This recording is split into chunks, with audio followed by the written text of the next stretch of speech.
right, so 2020 was not the year that anyone expected or wanted for that matter.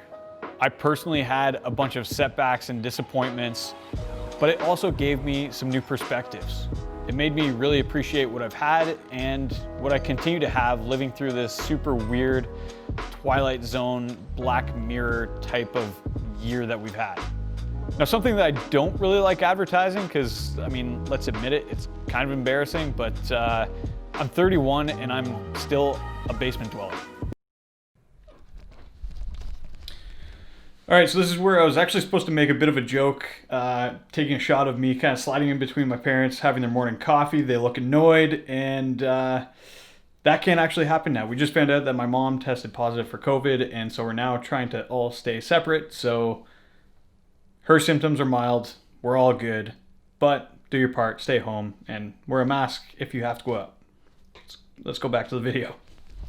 I made some poor financial decisions in the past that has kept me at home with the parents, but I've also been super grateful to have had them the last year and to have a really tight-knit family to make it through such a shitty year. I had the luxury of knowing that I had an enormous safety net when my business took a massive hit over the last year during the pandemic that I know a lot of other people don't actually have. But in saying that, not everything was all bad last year. We saw tons of Canadians and people around the world coming together to make the most of an incredibly shitty situation. Here in Canada, we've still been pretty lucky to still be able to get outside and have that space to roam around outdoors, get on our bikes, and go on some of those smaller adventures in our conservation areas and our provincial parks. I mean, with some new guidelines and rules that we have to abide by, but for the most part, we still have those outdoor activities that we can still do. I've even managed to make a few new friends this past year, progress my mountain bike skills, and go on my first ever bike packing trip. Here in the studio, I've been able to help my friends with some super cool projects over the past year. Christoph was able to do a video with Peter McKinnon and DJI for their new RS2 gimbal, which was super awesome to see a video do so well. That is going to be in our new studio space in the next year or so. And even though I was just grabbing a coffee, it was fun to watch the process on a bigger shoot. Most of what I do, again, is small documentary type work. So even though I was just there mostly to check out the bigger gear and the really cool lighting setups that they had, it's fun to see my friends do some really cool things, even amidst such a weird couple of years. So what's in store for 2021? For the most part, I have absolutely no idea.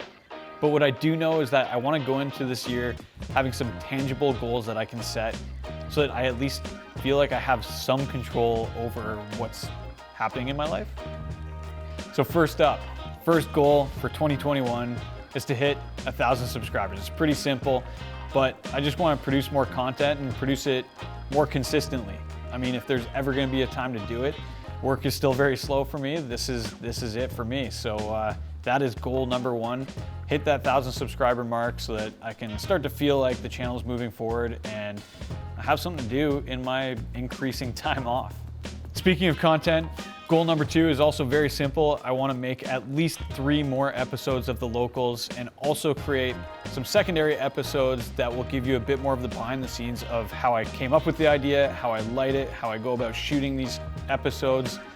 And I've got a long list of people that I know would make great subject matter for these shorter episodes, but that's goal number 2. Now, when it comes to riding bikes, I've shifted my focus a little bit this year. Last year was the year of progressing on the mountain bike, and I pushed it a little too far and pushed my luck a little too far. Ended up with a dislocated finger and broken wrist. I can link that up here so you can see my misery. That put me out of work for about 3 months, which as a freelance filmmaker, especially in these times, I can't really afford. Now, luckily, I caught the bike packing bug on that one overnighter where I was super unprepared, but I absolutely loved it. And luckily, there's this whole subculture of bike packing. I mean, around the world, but especially here in Southern Ontario, there are a ton of routes that I've already found, one of which a good friend of mine actually created, the Cannonball 300, which starts in Dundas, Ontario, and takes you up and around Lake Erie, Lake Ontario, and back home into Hamilton. So that'll probably be my first bike packing trip this year.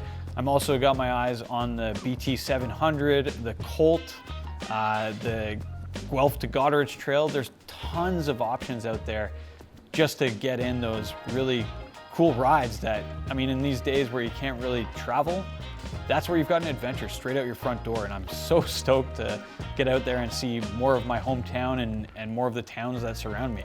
It's something that you wouldn't do otherwise. I think that's pretty cool. All right, so that leads us into goal number 4, and this is another one that's super tangible. I know exactly what I need to do to get myself to that objective, and that is to increase the amount of riding that I do twofold. I want to double the distance that I did last year. So last year I did about 2,216 kilometers with the initial lockdown that we weren't able to really get outside, and then with my broken wrist where I was off my bike for about 3 months. So now I want to hit about 4,400 kilometers, which I think is totally doable. I've gotten my first 2 rides in for 2021 already. I have a brand new trainer because I found out that gravel bike chainstays are actually much wider and don't fit some of the older tax trainers.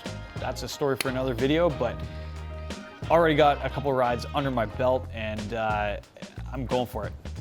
Might even go for 5,000, but I think 4,400, solid starting point, and then I can blow by it if I'm feeling good. All right, if you can't tell, I have a new shirt on. It's a new day. I got absolutely roasted out of the studio last night. We don't have much control over the climate in here, so it turns into a sauna in the wintertime. But I'm gonna finish up strong with goal number 5, and that is to push my business more into the outdoor film space. So I want to work with brands that are into outdoor sports and outdoor lifestyles, because that's just where I love to be and what type of content I really love making. All right, so those are my goals for 2021. So if you like this video, like, comment, and subscribe to help me out with goal number 1 of 2021. And before I go, I actually wanted to say a huge thank you for checking out my bikepacking video. For less than 700 subscribers at the time, it got over 2,000 views and was actually shared by bikepacking.com. So if you liked that video, watched and commented on that one, thank you so much. That one took a lot more time and effort than I had planned on, but it's great to see that you enjoyed that. More of that to come. So until next time, stay wild.